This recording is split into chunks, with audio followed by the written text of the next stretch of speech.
Hola, nosotras somos Catalina Chegaray y Nayara Ferreiro, estudiantes de la carrera del Profesorado de Historia en la Universidad Nacional del Comahue, y el presente trabajo titulado ¿Qué aprenden sobre la participación política de los sectores populares durante la década revolucionaria? Indicios del desarrollo de pensamiento histórico en los escritos escolares de un tercer año del Colegio Don Bosco en Neuquén es el resultado del desarrollo de nuestra práctica docente durante el mes de octubre de 2024. La institución educativa asignada fue el Colegio Don Bosco en Neuquén Capital, una institución pública de gestión privada, y estuvimos en un tercer año, División B, a cargo del profesor Marcelo Actis, un curso que contaba con 29 estudiantes.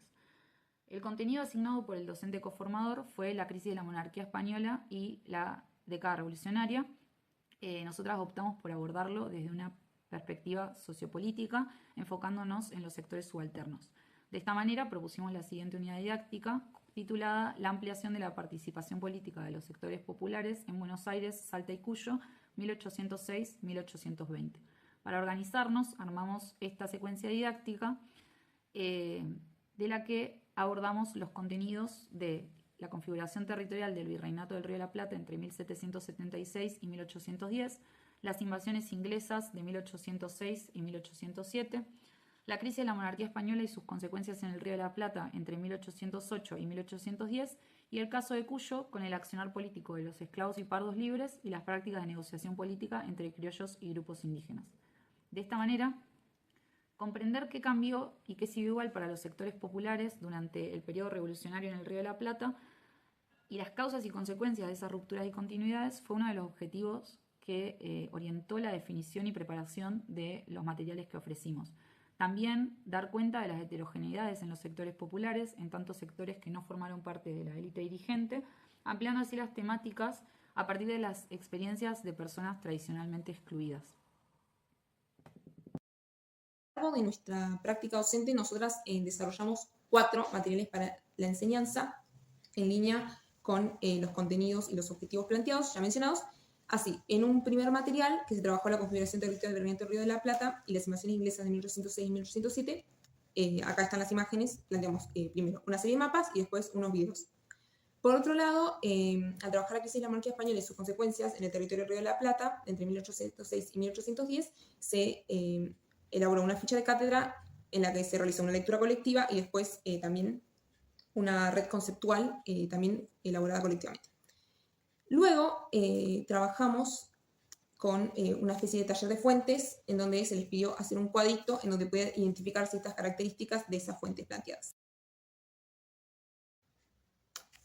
Pero para los fines de esta ponencia nos vamos a enfocar en los resultados de trabajar con 2 consignas y 2 materiales que fueron los últimos que presentamos, el material número 3 y el material número 4. El material número 3 era una propuesta de descripción y comparación a partir de 2 pinturas, de 2 cuadros que representan distintas situaciones históricas en relación de San Martín y el Cristo de los Andes con 2 sectores populares a trabajar en la región de Cuyo. La actividad proponía que los chicos y chicas escriban un texto en el que puedan comparar las formas de participación política de los esclavos y pardos libres y la negociación política entre los criollos y grupos indígenas en Cuyo durante la década revolucionaria. Y en la actividad número 4, que fue planteada como una actividad de cierre para integrar los contenidos trabajados, les propusimos escribir una carta en la que puedan ponerse en el lugar de un personaje que les íbamos a asignar y expresar una valoración sobre las novedades y los límites de sus formas de participación política. En esa carta les pedíamos que tengan en cuenta los modos de participación política de ese actor social que les asignamos y el contexto en el que se sitúa. Es así que entonces les ofrecimos estas 4, imágenes en donde describía su personaje, pero también les ofrecimos un formato de carta ya producido por nosotras, en donde ellos tenían que completar con su escrito. A partir de lo dicho, buscaremos en las producciones de las y los estudiantes, en su escritura histórico-escolar, indicadores de aprendizaje y desarrollo del pensamiento histórico. Nos interesa dar cuenta, entre otros aspectos, qué tipo de consigna, en este caso particular, benefició más el desarrollo del pensamiento. Sebastián Pla plantea que el aprendizaje de la historia se centra en la comprensión de sus distintos componentes, pero sobre todo en su uso y en sus mecánicas discursivas para construir significados. Así, la comprensión del tiempo histórico, definido como un tiempo narrativo, su aprendizaje y su enseñanza necesita estar centrados en las características narrativas y explicativas de la dimensión temporal de un discurso. De esta manera, siendo el tiempo histórico un tiempo escrito, procederemos a buscar indicios de su incorporación en las relaciones que se dan dentro de la escritura narrativa del texto. En un primer momento abordaremos la pregunta: ¿qué dificultades se reflejan en los escritos históricos escolares de los y las estudiantes? Así, en un primer momento vamos a focalizarnos en el uso de tiempos verbales. Es importante tomar en cuenta el tiempo verbal porque pensar históricamente es necesariamente requiere o tiene que ver con pensar en pasado. Entonces, escribir en pasado es una característica del lenguaje histórico, como bien señala Pla. Y así observamos que en la actividad de comparación cristalizó dificultades a la hora de construir narrativas históricas. Una de ellas fue la confusión de los tiempos verbales. En esta actividad que se requería específicamente escribir en pasado, notamos que se mezclan los tiempos, pasado, presente e incluso futuro. En un primer ejemplo, podemos leer: las realidades de los actores sociales en las pinturas son distintas. Ahí hay presente. Los esclavos eran parte del regimiento y ya no respondían, pasado, a la figura de los amos. Y las mujeres querían participar políticamente. Otra vez, pasado. Los pehuenches eran reconocidos como un actor político con territorio, pero San Martín en esta pintura toma, otra vez presente, una figura menos importante. Le pide, les otorga. Utilizan ahí específicamente la mezcla del tiempo pasado con el tiempo presente. Sobre todo en relación a pensar en las imágenes, que eso es algo que después vamos a retomar en las consideraciones finales. En un segundo ejemplo, nos encontramos con este fragmento escrito. El ejército de los Andes estaba compuesto por pardos y morenos, los cuales toman participación política luego de las invasiones inglesas, recibiendo sueldos y luchando por la libertad. Junto a este ejército se veían mujeres. Pasado. Y este tercer ejemplo es interesante porque acá aparece el uso del futuro. Y dice: si bien tenían una relación comercial, no formaban parte del virreinato del Río de la Plata, ni tampoco de las Provincias Unidas del virreinato. O ahí utilizan tiempo verbal pasado. Por lo cual, cuando el ejército de los Andes llega, presente, a su territorio, deberán negociar por el paso a sus tierras. Y ahí recurren al tiempo verbal futuro, ¿no? Entonces, por eso lo calificamos como una confusión, porque hay una mezcla de los tiempos verbales. Por otro lado, como dificultad, señalamos un uso anacrónico de conceptos. Acá volvemos a retomar a Pla y pensamos en que un estudiante o una estudiante pueda ordenar los acontecimientos en una narración de forma correcta no significa que esté pensando históricamente. O sea, no implica necesariamente que esté pensando históricamente.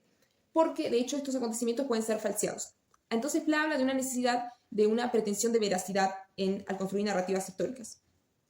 Y acá tenemos 3 ejemplos nuevamente. En el primero dice: le escribo para contarle que nuestra ciudad está en pleno estado de explotación. La gente se ha reunido en la Plaza de Mayo exigiendo cambios, cansados del control español. Acá, claramente, aún en ese momento, la Plaza de Mayo no se denominaba así y los estudiantes en esta producción la utilizan. Acá hay un anacronismo señalado. Por otra parte, en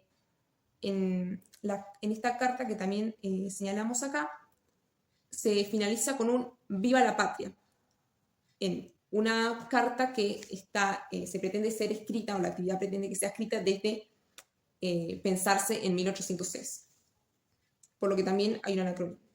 Y como último ejemplo tenemos este fragmento. Dice: me dirijo a usted para contarle que recibí su pedido para cruzar los Andes y me siento muy feliz de que haya reconocido mi poder como cacique y que las tierras por las que quiere pasar son propiedad de mi pueblo, más en estos tiempos en los que nos restan valor y solo buscan apropiarse de nuestros territorios a la fuerza. Bueno, en esta hubo un debate entre nosotras, pero lo interpretamos como un anacronismo porque parece que los estudiantes están pensando en conflictos territoriales entre pueblos originarios y el Estado-Nación actuales, que parece que lo trasladan a esta carta escrita que es en relación al Parlamento de 1816 entre San Martín y los pueblos originarios pehuenches en la región de Cuyo. En un segundo momento nos preguntamos qué logros se reflejaron en los escritos históricos escolares de los y las estudiantes. Y retomando esto que planteábamos a partir de Sebastián Pla, de que pensar históricamente tiene que ver con pensar en pasado, y más allá de la confusión de tiempos verbales en la escritura de las comparaciones, hubo escritos que lograron construir sus narrativas en tiempo verbal pasado. Acá presentamos algunos en los que se narra la comparación de las situaciones en tiempo verbal pasado. Y esto mismo lo reconocemos en la actividad de las cartas, en las que observamos que a pesar de que el tipo de consigna permitía tanto la escritura en presente como en pasado, logran definir y respetar, por así decirlo, el tiempo que creen pertinente. Un primer ejemplo, toda la carta se sostiene escrita en pasado, que narra lo acontecido en las invasiones inglesas y la participación política de una mujer, y otra carta se encuentra toda escrita en presente, ya que narra el cruce de los Andes mientras está aconteciendo, desde el punto de vista de un sargento del regimiento de Pardos y Morenos. La comparación para Joan Pagés, es una de las capacidades que el estudiantado debe desarrollar para aprender a pensar históricamente. Y en línea con los objetivos planteados en la unidad didáctica, esta consigna la desarrollamos para promover en los estudiantes esta dimensión de alteridad. Y así encontramos lograda la comparación en las siguientes respuestas a partir de, por un lado, por ejemplo, conectores de contraste, como en cambio, y por otra parte, establecimiento de diferencias, por ejemplo acá, cuando dice la ubicación geográfica de esta pintura es distinta a la otra, o las realidades de los actores sociales de las pinturas son distintas, pero también el establecimiento de diferencias junto con similitudes. Este escrito arranca con en ambas imágenes, estableciendo una similitud, y luego al final podemos observar, cuando dice que los pehuenches se encontraban en Cuyo, pero no formaban parte de la política de Mendoza, sino que eran un grupo con sus propias normas, leyes y organización, un establecimiento de una diferencia. También reconocemos como fundamental, a partir de lo planteado también por Sebastián Pla, la ubicación temporal de una secuencia entre un antes, un después y una simultaneidad, es decir, una secuenciación de acontecimientos. En este caso, se plantea que la toma de participación política por parte de los pardos y morenos ocurre luego de las invasiones inglesas.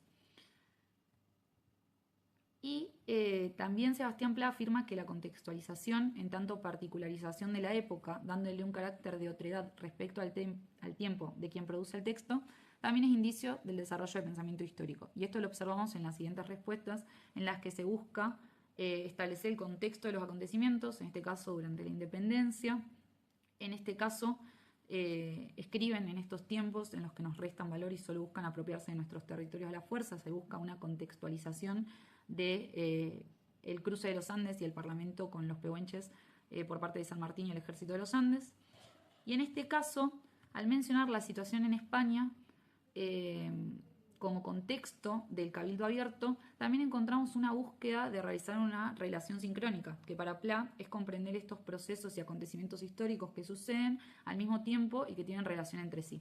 Que lo relacionamos también con las relaciones de contemporaneidad planteadas por Yusa y Serra, como la identificación de acontecimientos simultáneos y el establecimiento de relaciones entre ellos para poder explicar holísticamente una realidad histórica. Por otra parte, Seixas plantea como un ejercicio relevante para desarrollar el pensamiento histórico el asumir que la continuidad y el cambio coexistieron, averiguando cuánto de cada uno hubo y para quién, es decir, la identificación de cambios y continuidades en el pasado.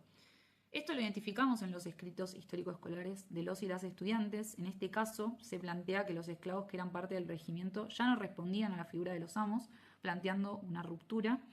Y en esta carta, escrita desde el punto de vista de un vecino que asiste al Cabildo Abierto del 22 de mayo de 1810, plantea que se sintió raro tener mayor poder político a diferencia de antes, cuando España tomaba las decisiones por sí solos, es decir, se establece una ruptura.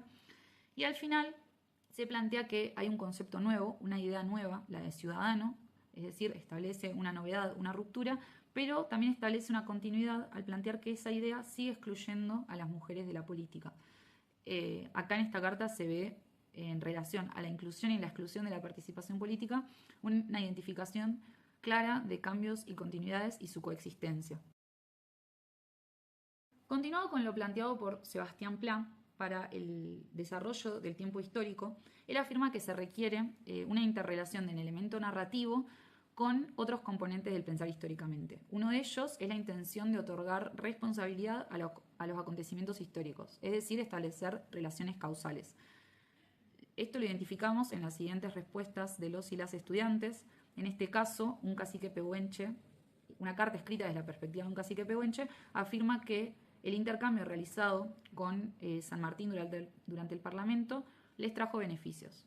Otra carta, desde la perspectiva de un sargento del regimiento de Pardos y Morenos, afirma que gracias a que se unió a las milicias, logró ser un logró dejar de ser un simple esclavo y poder mantenerse con su trabajo.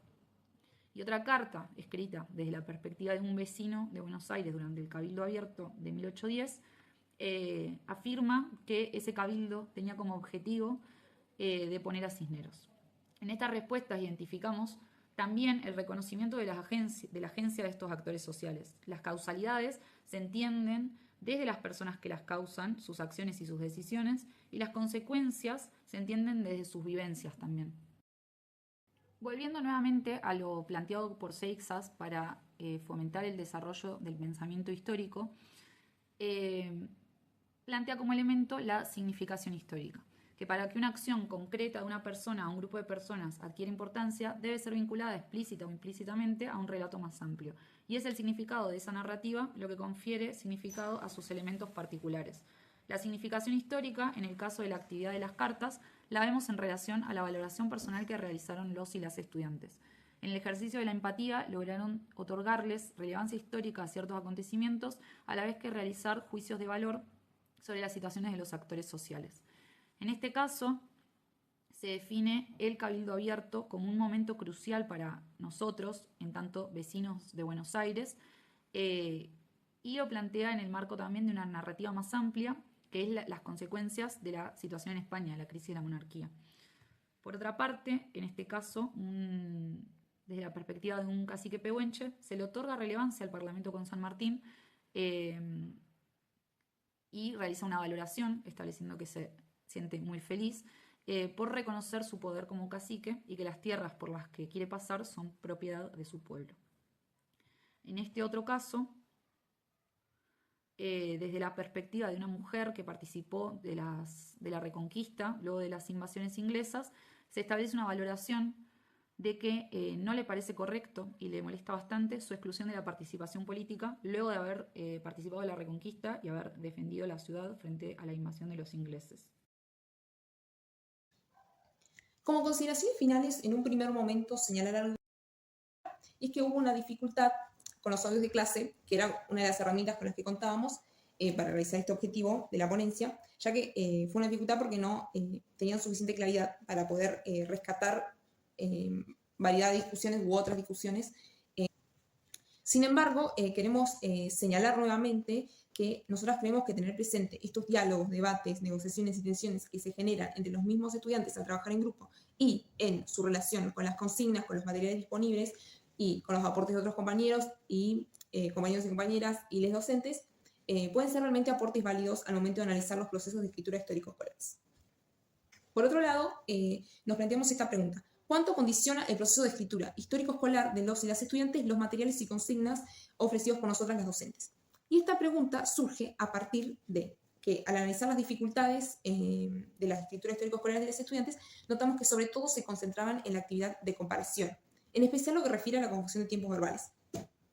Y al leer las producciones completas, veíamos que se reiteraba el uso de en la foto, en la pintura, en el cuadro, en las imágenes. Entonces ellos lo que comparaban era una situación presente, la de observar los cuadros, que le planteamos, que es parte del material y la consigna planteada. Y no comparaban las situaciones históricas representadas en esos cuadros. Entonces, podemos pensar que de ahí surge este conflicto o esta confusión entre tiempos. Aclarar que esta pregunta no tiene una respuesta acabada, pero nos pone alerta al momento de formular consignas y materiales. Por otro lado, rescatamos esta apelación a la empatía para la resolución de actividades como forma de fortalecer la toma de decisiones en la escritura en beneficio del desarrollo y práctica del pensamiento histórico. ¿Por qué? Porque los logros, como pudimos ver en este recorrido, se concentran en la actividad de la escritura de la carta. Y este ejercicio, además de apelar a la creatividad de las y los estudiantes, responde a colocarlos y colocarlas en una situación de empatía. Lo que autores como Santisteban ya alertaron de los beneficios de este tipo de consignas al momento de desarrollar habilidades de pensamiento histórico. Al mismo tiempo, se identifican muy bien los actores sociales y sus agencias. Si bien la identificación es adecuada en ambas consignas, tanto la de comparación como la de la escritura de las cartas, la agencia de aquellos sectores populares se ve más reforzada en la actividad de valoración, en la de la carta, en donde no solamente se rescatan las formas de accionar político de los actores sociales, sino que también emiten un juicio sobre ellos.